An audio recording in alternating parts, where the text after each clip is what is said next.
Welcome back to Area DMG. I'm your host, Phil Wesley, the Mile High Mouth, and for today's episode of Suki Neon for Area DMG, we are looking at, Suki Neon for Area DMG, we are looking at Pokemon Generations, Episode 18, The Redemption. So, this series is done. So, did you beat Pokemon X and Y? Remember the story behind that one weapon from the game that pretty much happens during the entirety of the credits? And then it interrupts you to do a Pokemon battle during the credits, pretty much. This is that, just animated and not with the in-game engine. I mean, it literally looks kind of like they're like, oh, let's just kind of follow most of the same beat points from here. But instead they decided to bookend this with a little girl in plaid and her mother who are discussing the events that unfold. This is one of the weakest episodes of Pokemon Generations. Seriously. There's some decent visuals, but this is something we saw in the game, and this adds nothing to the original story ideas. Nothing. Not a bit. Part of Pokemon Generations was like, look what's happening behind the scenes when you weren't there. But I was there for this, in the game. I saw these cutscenes already, animated by the in-game engine, and illustrations in the game. Anywho, it's bookended, like I said, by a little girl and her mother, etc., etc. And they're discussing events that unfold in front of them. Essentially, the giant traveler that shows up in parts of the game shows up to challenge the champion, you, to a Pokemon battle.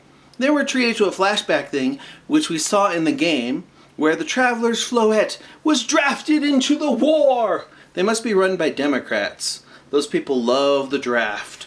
Anyways, so it's the dumbest thing, right? Okay? His Floette, a little grass fairy thing, is drafted into a war that happened like 3,000 years ago or something. So, about a year later, he sent a tiny little box with his Floette. And I'm sorry, it's just ridiculous, okay? He sent that and he's like, I must build a machine to bring Floette back to life. So he does. And he's also like, I have built my machine to bring dead things back to life, dead Pokemon back to life. It's like the idea of Gary's Rattata in Pokemon Blue and Pokemon Red. How there was that whole thing where like, oh, Gary's Rattata died, and so he's visiting his yeah. If you go check the internet, I think Game Explain has a bunch of BS videos about it. But yeah, pretty much this guy's like, oh, my Floette is dead. So he brings a machine, he creates a machine to bring it back to life. And also the machine is also a horrible ultimate weapon thing. So he's like, I'm going to use this ultimate weapon, which I guess is an allegory for nuclear weapons, which actually, the thing about this episode that I really didn't like, and I didn't like it in the game, and I don't like it here, has to do with that.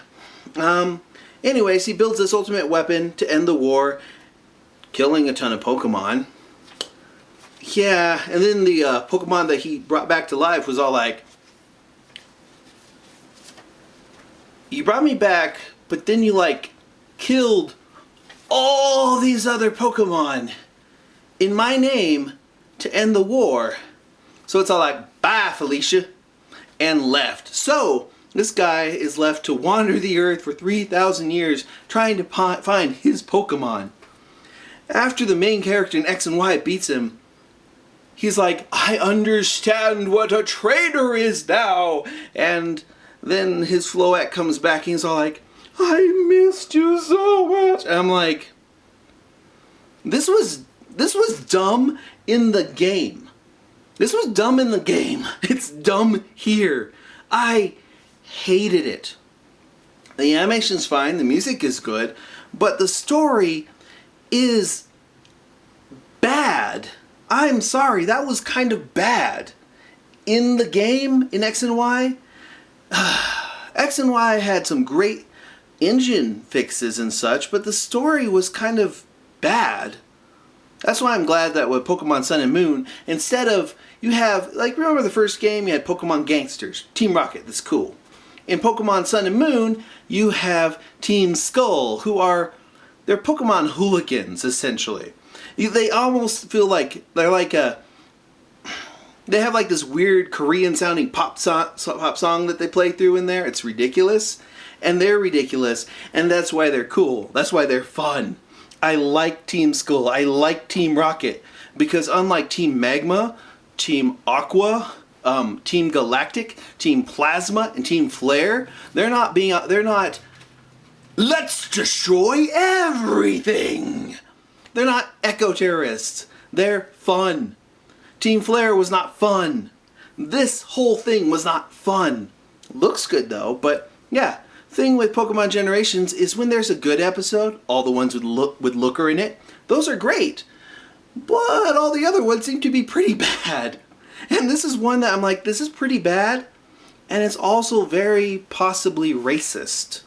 I know, that seems a little weird, but I've always disliked the idea of this wandering Pokemon owner in X and Y because it reminds me of the 13th century anti-Semitic story called The Wandering Jew.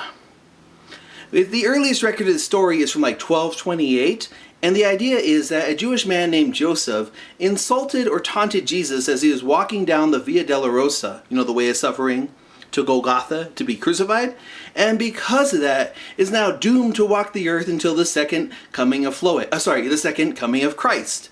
So, in this Pokemon game, it's implied that this guy insulted this Floette, this fairy grass type, and now is doomed to wander the earth for centuries, thousands of years, until he appeases and makes right by the Floette. Are you seeing how ridiculous this is? So he builds a horrible weapon, which, by the way, if you go and you look at the people who helped design the nuclear bomb, which is kind of what an allegory for this is, you'll find that many of them are Jewish.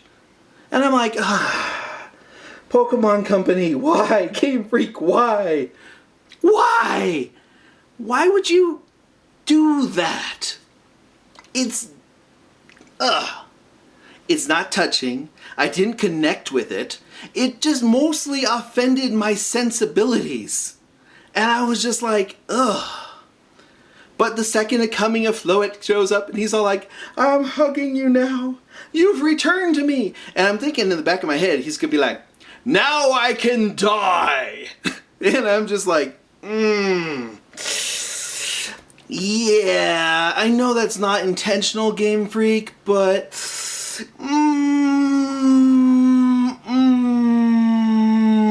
no. Overall, though, Pokemon Generations was awesome. This is going to be on my, I'm thinking of doing two videos for Pokemon Generations. I'm going to bite Cinemassacre, or is it Cinemassacre? No, Channel Awesome does this like top 5 thing. I'm going to do top 5 best episodes of Pokemon Generations and top 5 worst episodes of Pokemon Generations. And this is probably going to be somewhere in the top 2, like 2 or 3. But I was just like, ugh. You know, I was hoping for X and Y we'd have something else like last week's one with Looker was really cool because that was just a side story that was terrible in the game but presented in an amazing way in Pokemon Generations. This one was just a weak end. I would have actually loved it if they just skipped this entirely and just done kind of like an animated Welcome to Alola thing, because Pokemon Sun and Moon, for the first time ever, I actually like all the characters, the side characters in it. I actually like the story in Sun and Moon.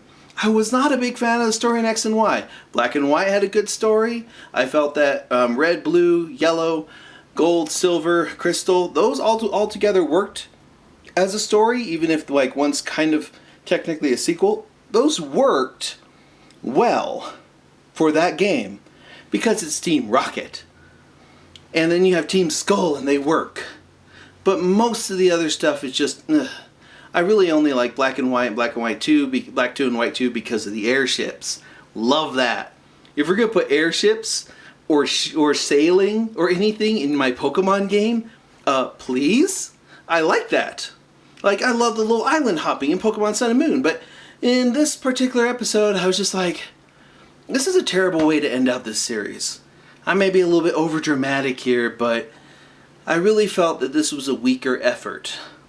I really liked Pokemon Generations as a whole, but I kind of feel that Pokemon Generations would feel better if, I don't know, we had 4 more episodes, 22 episodes.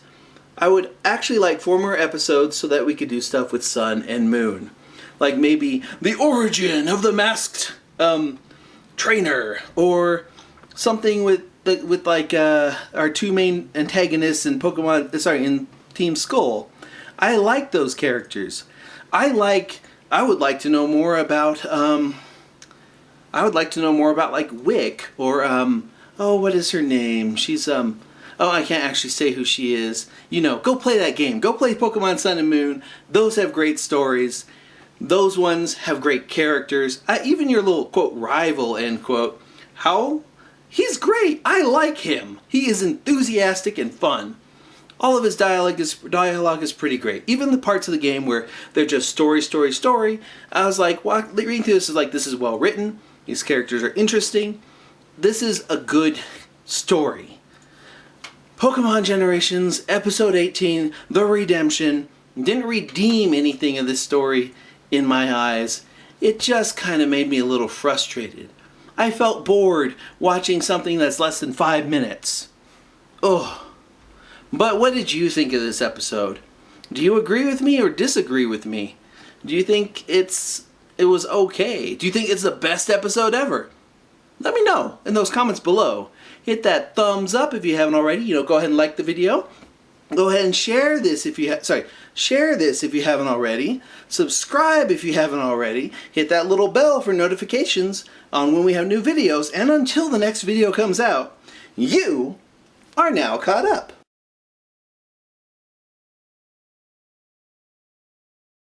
I know a lot of people want to send blankets or water. Just send your cash.